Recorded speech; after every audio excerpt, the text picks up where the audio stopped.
Muito bem-vindos ao Porto Nerd. Eu sou o Porto e serei seu nerd hoje. Existe uma discussão cada vez mais acirrada sobre o que é ou não uma boa adaptação. É só você entrar em uma seção de comentários ou em um fórum e vai ter uma pá de gente lutando pra defender ou condenar um filme que foi baseado no seu quadrinho ou livro favorito. E eu acho isso muito engraçado, sabe? Porque, tipo, a palavra por si só já diz tudo. A adaptação não é a mesma história recontada de maneira idêntica, mas uma nova versão que soma ao original, mostrando a história já conhecida sob uma nova luz. A não ser que seja um live action da Disney. Ah, não, aí ele extrapolou. Só que existe um equilíbrio que precisa ser mantido. Se você muda muita coisa numa adaptação, ela acaba perdendo a essência da história original, se tornando algo irreconhecível e irritando os fãs. Eu não aguento. Porque uma história, ela não é uma coisa simples. Ela é um quebra-cabeça de momentos e ideias. E cada uma dessas peças vai se unindo para formar um quadro incrível.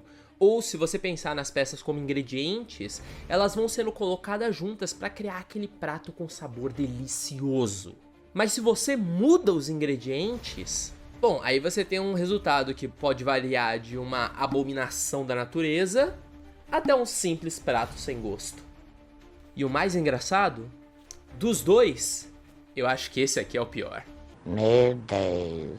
Porque se algo é horrível, não tem muito o que dizer. Você sente que foi traído, mas segue em frente. Agora, se uma parada ela é fiel, se ela é genuinamente boa, mas acaba tomando decisões que diluem a força do material original, aí é foda. É tipo o jogo da Copa. Se você tá perdendo de 7-1, você já desistiu, velho. Acabou. Agora, se você vai pros pênaltis, e aí a galera começa a errar, aí é difícil de perdoar. E você tá chorando ou tá fingindo que tá chorando? Tô fingindo que tô chorando. Porque dependendo de como as cenas de uma história são adaptadas na nova versão, todo o significado muda. E é aqui que a Netflix tira o brilho de Avatar. A série tem uma história quase idêntica à animação original, mas pela forma como ela foi montada, acaba ficando insonso.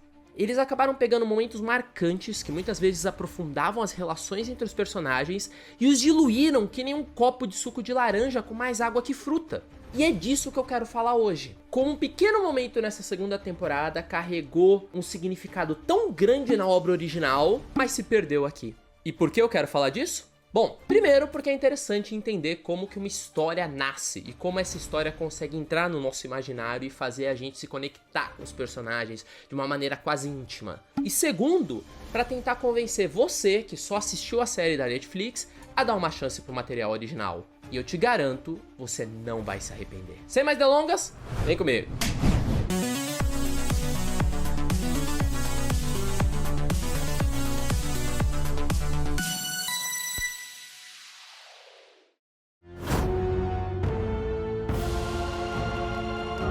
Uma das mudanças fundamentais nessa segunda temporada da Netflix é a relação entre Azula, Zuko e Ozai. Relação essa que só serve como base para todo o arco redentivo do Zuko. Tanto faz, isso não importa. Eu não ligo. Logo no primeiro episódio, o Senhor do Fogo Ozai dá a fita pra Azula. Ela tem a missão de trazer o Zuko de volta pra casa. O motivo? Ele quer reunir a família. Por quê? Sei lá. Crise de meia-idade. Na crise de meia-idade. Não, mas brincadeiras à parte, ele não deixa claro o motivo, só que quer que seja feito. Aí, a Azula consegue rastrear o Zuko até uma cidade da Nação da Terra, onde conta a ele que o pai o quer de volta. Zuko pergunta sobre o Avatar, e ela deixa claro que o pai deles não liga mais pro Avatar. Pois é, até agora eu tô tentando entender isso, tá ligado? O Senhor do Fogo, do nada, não se importa mais com o Avatar, que é literalmente a única pessoa capaz de atrapalhar os planos dele de dominação global. Foda-se. Enfim, o Zuko fala que não vai embora antes de capturar o Avatar, já que a sua honra precisa ser restaurada. Mas a Azula não liga. Aí o Zuko decide ir lá e prender o Aang. Só que a Azula acaba se intrometendo. E os três começam a lutar um contra o outro, exatamente como aconteceu na animação. Aí o tio Iroh reaparece do nada e resolve começar a ajudar o Zuko. E de repente, o Iroh e o Zuko estão trabalhando junto da equipe Avatar contra a Azula. E é aqui que eu quero fazer uma pausa. Você notou como tudo isso acontece de uma maneira relativamente simples? Mesmo se a gente deixar de lado o fato do Senhor do Fogo não ligar mais pro Avatar, no final, tudo isso que eu contei é uma narrativa direta. Não tem subtexto, não tem aprofundamento. É simples, isso acontece, então isso acontece, então isso acontece. Mas na animação é diferente. E eu quero parar só um minutinho pra poder te falar sobre um dos grandes amigos do canal. Você deve ter reparado nesse demolidor maravilhoso aqui no meu ombro. Não é nada menos do que uma estatueta do Demolidor. Essa estatueta foi feita por um dos parceiros do canal, o Duetolab, uma empresa de impressão 3D especializada em tudo da cultura nerd. Então nós temos essa maravilhosa estatueta que eles mandaram pra mim, pra eu poder mostrar pra vocês. Eles também têm estatuetas do Cavaleiro da Lua, eles têm portadores de controle do God of War e trabalham com impressões personalizadas. Então se vocês tiverem algo específico pro seu gosto, eles podem fazer. Se vocês querem uma estatueta igual essa daqui, eu vou colocar o link aí embaixo pra vocês. E se vocês quiserem algum outro produto deles, entrem em contato, porque, honestamente, eu sou um cara que gosta de detalhes. E, irmão, ficou bonito pra caralho. Na animação, nós começamos vendo a Azula no navio da Nação do Fogo, informando que eles têm ordens claras. O irmão dela e o tio envergonharam o Senhor do Fogo e devem ser presos. Só nisso, a gente já tem vários pontos interessantes. Primeiro, vemos como a lealdade dos soldados da Nação do Fogo ao príncipe é muito maior do que a da própria Azula ao irmão, visto que ela se vê na necessidade de deixar claro que, independente dos desejos pessoais deles, o príncipe deve ser capturado. Por quê? Porque o Senhor do Fogo considera o fracasso dele e do Iroh na missão do norte inaceitável. Isso também coloca uma nova camada na personalidade do Senhor do Fogo, que até então nem mesmo tinha aparecido na animação. E essa camada é o quê? Que a missão é mais importante do que a família. E ele está disposto a sacrificar qualquer um que fique no seu caminho. Aí, quando a Azula finalmente encontra o Zuko, ela decide mentir. Ela diz que o pai deles mudou de ideia sobre o banimento e que ele quer o filho de volta. E essa notícia simplesmente tira o Zuko de eixo. Pela primeira vez depois de uma temporada inteira enxergando ele como uma máquina de caçar o Avatar, nós vemos o Zuko sob uma nova perspectiva, vulnerável. Ele se sente aliviado pelo pai querer ele de volta. Se sente feliz. Pela primeira vez em muito tempo, as coisas parecem melhorar. E graças a isso, fica mais do que claro que esse cara, o antagonista que vinha perseguindo os personagens que nós gostávamos desde o início, é só um adolescente de 16 anos com saudade de casa. E isso fica mais óbvio quando o tio Iroh se mostra desconfiado. O Zuko bate de frente com ele, acusando-o de sentir inveja do irmão, de estar tentando sabotar a reunião familiar e o momento dele. E esse não é o Zuko brigando com o tio, é um garoto desesperado lutando com todas as forças para se agarrar à chance que ele recebeu de ter a sua vida de volta. Ele não tá com raiva do tio Iroh, tanto que quando o tio dele muda de ideia e decide acompanhá-lo, a gente vê até o alívio no rosto do Zuko. Só que aí, quando eles estão pra entrar no barco da Nação do Fogo, o capitão me dá essa pérola. Vocês ouviram a princesa? Levantar a âncora! Vamos levar os prisioneiros pra casa! Alteza! A Azula e o Zuko começam a lutar e ela vai jogando a verdade na cara dele, dizendo que o seu pai considera o Iroh um traidor e o Zuko um fracassado. E mesmo isso não tá aqui à toa. Uma das maiores habilidades da Azula na animação original é a manipulação dos outros. Ela consegue entender a motivação por trás das pessoas e consegue usar isso ao seu favor. E aqui ela tá basicamente tentando desequilibrar o Zuko, o que dá muito certo. Mesmo que seja verdade. Ele explode e começa a atacar a esmo. E a raiva dele aqui tem várias camadas. Ele tá com raiva da irmã por ter mentido, mas também tá com raiva de si mesmo por ter acreditado.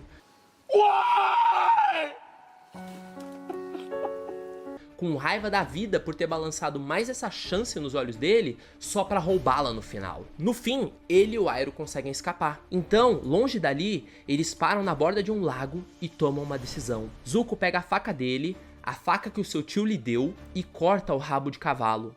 Iroh faz o mesmo, e nós vemos esses pedacinhos de cabelo sendo levados pela água e pelo riacho à distância. Na primeira vez que eu vi esse momento, eu achei que só fosse um momento em que eles estão meio que se disfarçando pra poder desaparecer, pra não serem mais reconhecidos. Tipo nos filmes quando a galera usa um boné de beisebol e de repente se torna uma nova pessoa. Só que o buraco é ainda maior. Dada a ideia de que a Nação do Fogo é uma nação baseada no Japão feudal, quando eles cortam esses rabos de cavalo, que eu acho que tem outro nome, mas eu não tenho certeza, então eu vou colocar aqui se tiver, eles estão abrindo mão do seu status de nobreza, renunciando à própria pátria. Eles não estão apenas adotando um disfarce, mas literalmente removendo seus laços. E é exatamente por isso que esse momento é tratado com tanta seriedade e sobriedade. Até a música dele é diferente.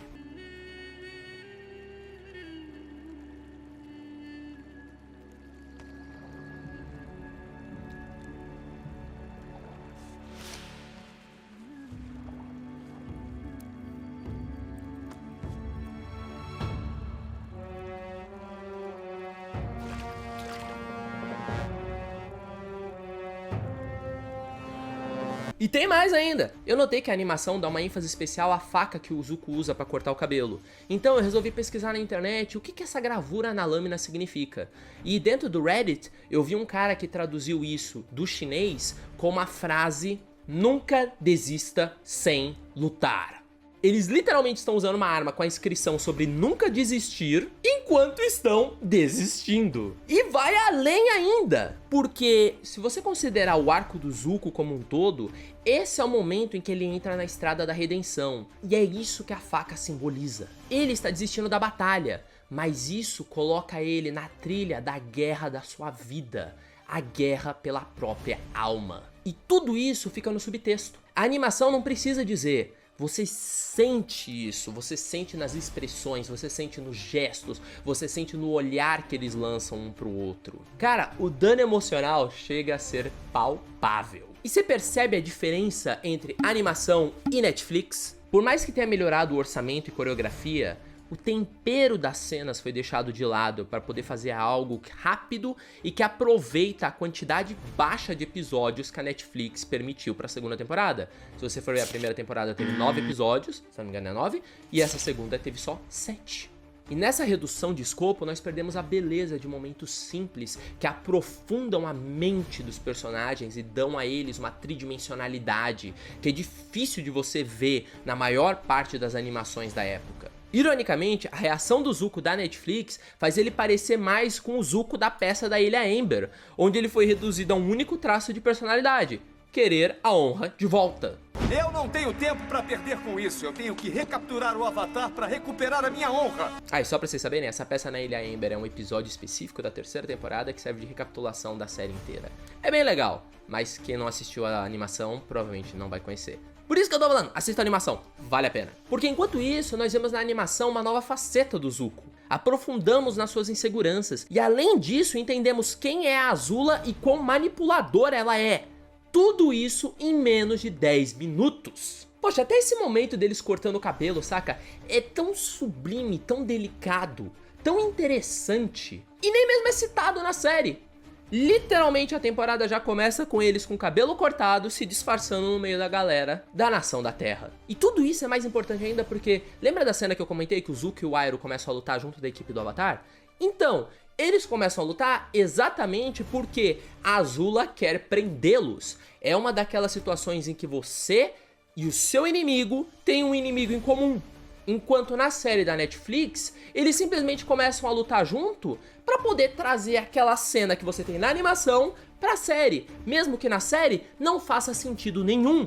Simplesmente não tem sentido do Iroh de repente começar a ajudar o Zuko a lutar contra a Azula. Ainda mais quando você considera que o Iroh nem mesmo sabia que a Azula tava lá até esse episódio. Enquanto na animação você tem um momento em que eles se encontram, você tem um momento em que ele percebe que a Azula o traiu, você tem um momento em que eles fogem, então agora eles sabem que eles estão sendo caçados, da mesma forma como o Zuko caçava o Avatar, agora ele está sendo caçado. Então, quando o Iroh percebe o Zuko lutando contra a Azula, ele tem ainda mais motivo para poder ir lá e proteger o sobrinho. E o fato de eles acabarem lutando lado a lado com a equipe Avatar, se torna mais o resultado de uma situação, uma progressão natural da vida dos dois, enquanto na série se tornou só um fanservice. Por quê?